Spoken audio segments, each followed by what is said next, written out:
please welcome Chief Digital Transformation and VP at Huawei Enterprise Business Group. Please put your hands together for Mr. Edwin Diender.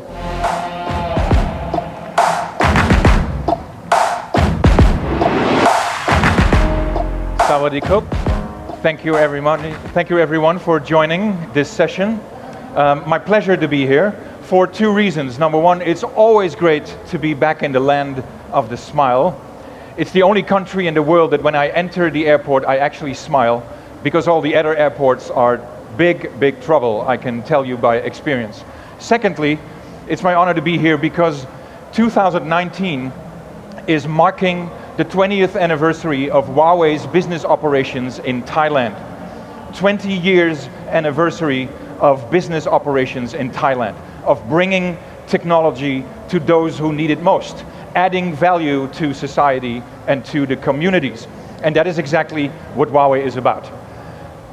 A couple of weeks ago at the Huawei flagship event called Huawei Connect, we launched an abbreviation for AI. Last year, we said that it's about activating intelligence, and this year it is about advancing intelligence, bringing technology to the next level, bringing digital to every home, person, and organization. It's very important to understand where digital sits in our daily lives. As a government, for example, you have an ability to invest taxpayers' money in anything that's physical operations, a physical city, investing in a physical economy, for example. And the idea of this investment is that it will bring back a return on that investment. And the World Economic Forum and the United Nations, IDC, but also internal research in Huawei, where I am part of, show that an investment in anything physical is not bringing you or your investment higher up the value chain. In fact, it is putting you at a lower position in the value chain.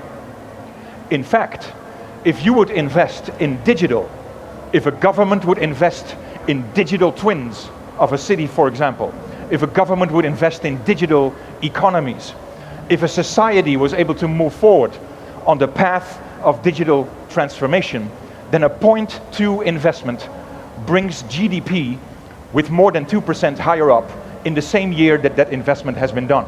So the economic value of an investment in a digital journey is imperative. The slide behind me says that we are entering an intelligent world. I think this is not really correct. I think we already are in a world that is very intelligent, and there's nothing artificial about it. If we look at the devices that we carry today, your mobile devices, your smartphones, but even sensor technology within the smartphone, that is an example where everything is already sensed, where more and more services are being connected, and where everything as it is connected becomes more intelligent. The information that's being shared between different sensors and different devices is already very high up, without us even knowing. I can give you one example. If you and I are standing next in line at 7-Eleven, I am really a big fan of chocolate. My girlfriend can confirm this. She sometimes says that I love chocolate more than I love her. An almond magnum that I am paying for at the desk, and maybe you are standing right next to me, and you have bought something else, potato chips, groceries, and both of us perhaps are using our mobile device for mobile payment. Without you and without me knowing it, we are logging on to different systems and different services because I am here in Thailand on a roaming SIM card and you perhaps are living here. And together we are shoulder by shoulder at the counter at 7-Eleven, where everything is sensed, where everything is connected, and where everything is intelligent. Which means your bank account that you're using for the payment is not touching the information stream that my device is doing for my payment. That is a clear example where nothing is visible, but where clearly everything is intelligently connected. Digital transformation right now is at a huge moment in time. There is no gap anymore. the mega trend in every industry, including the industries that are non-digital native. 10 years ago, for example, when Groupon or Airbnb or Uber were founded, the founders of Airbnb, for example, did not have anything physical in their mind. They started from digital native. An organization like an electricity company or a gas or a water company or DHL or FedEx or even Huawei. Huawei is a non-digital native company. When we started at the end of the 1990s, I think it was 1987, when we started, there was nothing digital in our operations. We were a physical company. Physically, we had a factory. Physically, we are producing equipment and product that goes into mobile broadband networks.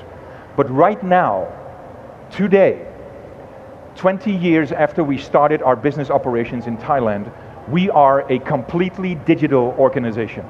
And I can show you more and I can tell you more about it if we meet after this speech, perhaps in our booth area over there, to show you what that does. We are doing 105.2 billion US dollar revenue. If you look at what the revenue was, what we did 5 or 6 years ago, and if you look at the amount of people that we were able to onboard in 2012, 13 and 14 versus today, 2019, that's more than 60,000 people in less than 5 years. More than 60,000 people in less than 5 years to onboard in an organization which, if that would not be a digital organization, would be a trouble. So digital transformation indeed is a mega trend of all industries, and not every industry is where they need to be. Smart city is a driver, is a conceptual idea that carries the digital transformation services.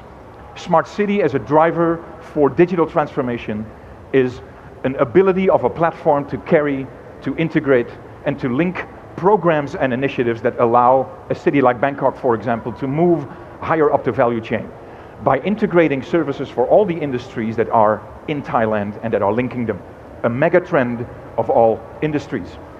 And ICT, which has many meanings, information and communication technology, the integration of the computer and the telephone, interoperability, collaboration, and transformation. But the principle of ICT allows us to reach higher up the value chain.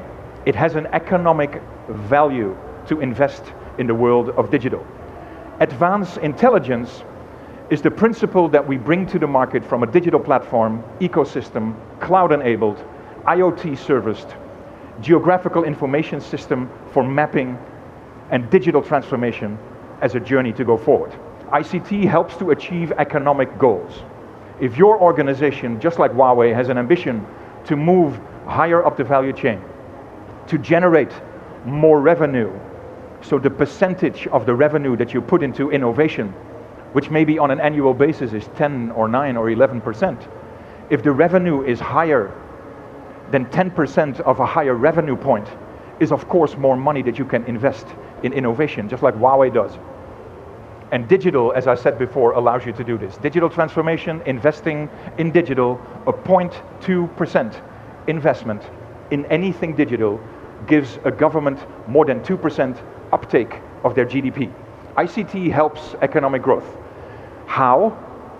Increasing the amount of connections, the level of connectivity, and the intelligence that goes along with the information that's being shared in these connections. For example, in logistics and in logistics services, you're able to integrate in a digital platform physical boxes like FedEx does, with RFID tagging, with IoT components, for example. So adding to connectivity, developing economic principles, the idea of a cost and a price versus a benefit and a value is the leverage that determines how and where to invest. So to develop economies, going into a digital economy versus a physical economy is an example of a pathway going forward. And what ICT certainly is able to do is it does create jobs. ICT creates jobs. And it's very simple. Every computer that sits on a PC workplace takes about 5 people to keep that computer in place. Number one, it has to be manufactured. Number two, it has to be delivered. Number three, it has to be pre-configured. Number four, it has to be used. And number five, it has to be maintained. Now, only these five components are different jobs in a value chain. And don't get me wrong, ICT is very capable of taking over jobs.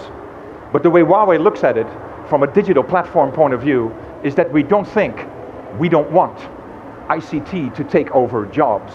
We need, in a digital transformation process, ICT to support jobs, to create more value within a job that is already there, on top of the jobs that it creates additionally.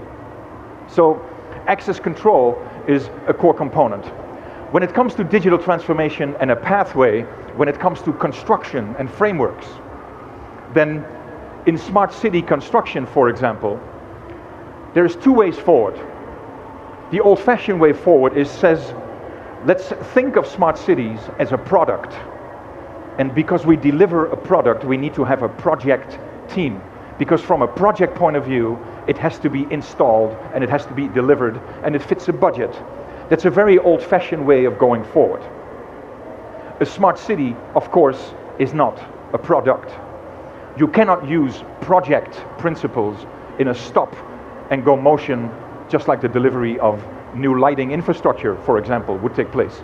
Smart city is conceptual. Smart city is a platform that links programs and initiatives and that will help move a nation or a city higher up the value chain. So, in the other way around, if smart city is a concept, if smart city is a platform that drives innovation, that is linking programs and initiatives, then probably the additional and traditional frameworks of project management, implementation, maintenance and services do not fully apply. They don't match. That's why we came up with another framework. The Maslov model of needs is very common in psychology. It comes from Professor Maslov, who invented this idea in the mid of the 1940s, previous century.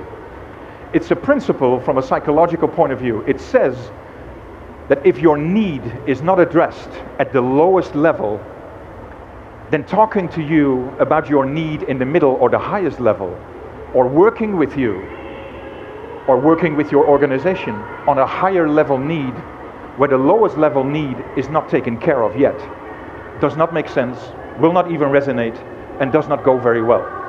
So we came up with a Maslov model of digital needs in smart city construction, where the lowest level sits, of course, with the infrastructure, the baseline. Security advantages on top of this. Industrial digitalization as a third layer, and all the way in the peak of the pyramid sits the intelligence. For example, the brain and the nervous system of a smart city, which is what we have live in our booth area over there, including the other three layers.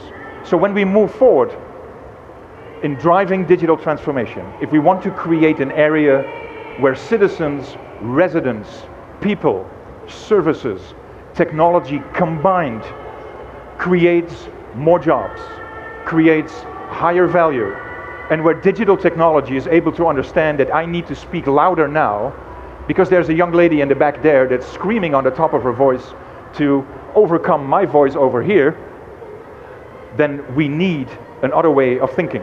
And the digital model, a Maslov model for digital need, is presented here. So let's break down these four different layers as we go forward.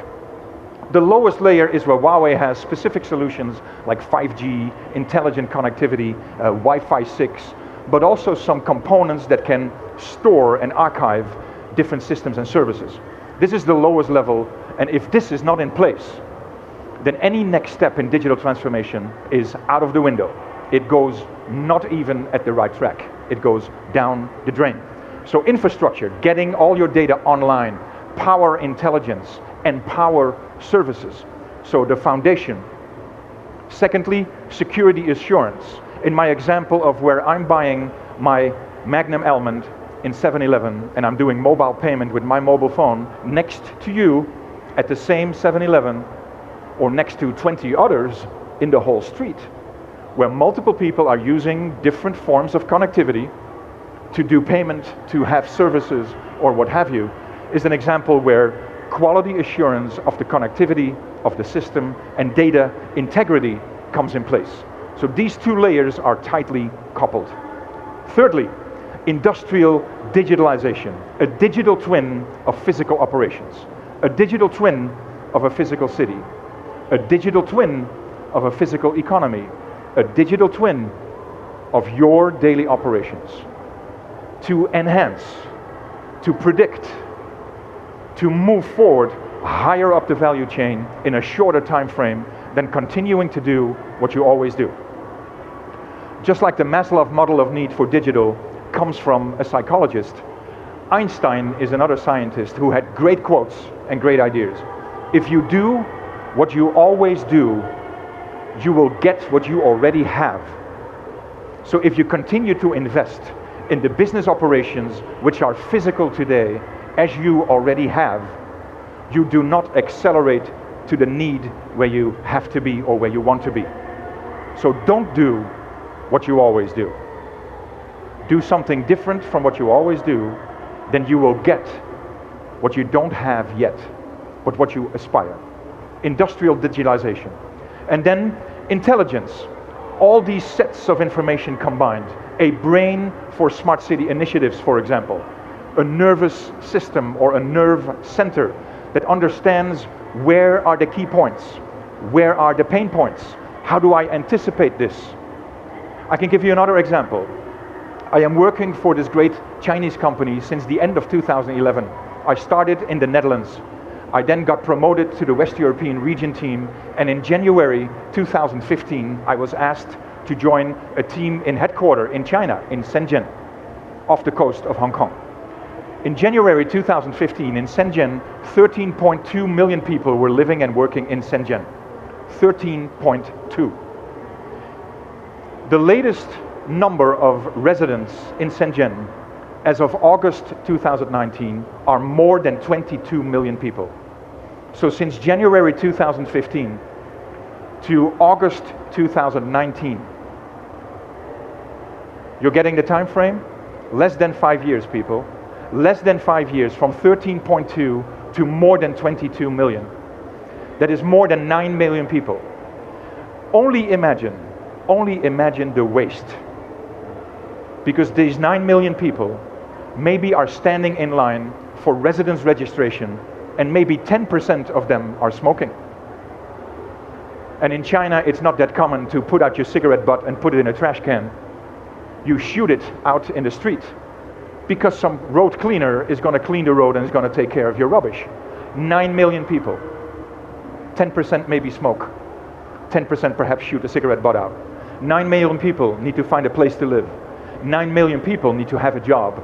9 million people need to register as a resident. 9 million people need to renew driver's license. 9 million people need gas, electricity, water, food, a mobile phone, connection to 7-Eleven next to me when I buy my Magnum almond. And it's not the 9 million people extra. It's 9 million people on top of the 13.2 million people already living there. So digital intelligence, a digital investment, a digital twin of any operation is allowing us to accelerate, integrate, and add value to economies in a much shorter time. Real-time monitoring and visualization of management. What we do as Huawei is we bring in place a platform that is bridging the different information silos as they exist. We don't replace, we don't require forklift upgrade, we require interoperability and coexistence. Helping build the foundation for the digital or the intelligent world is what we already do. We have numerous amount of cases worldwide that already benefit from this investment. Last but not least, we are here because it's our 20th anniversary. We are here to stay. We are here to embrace the love and affection of Thailand because we bring digital to every person, home, and organization for a fully connected, intelligent Thailand. Khop khom kha.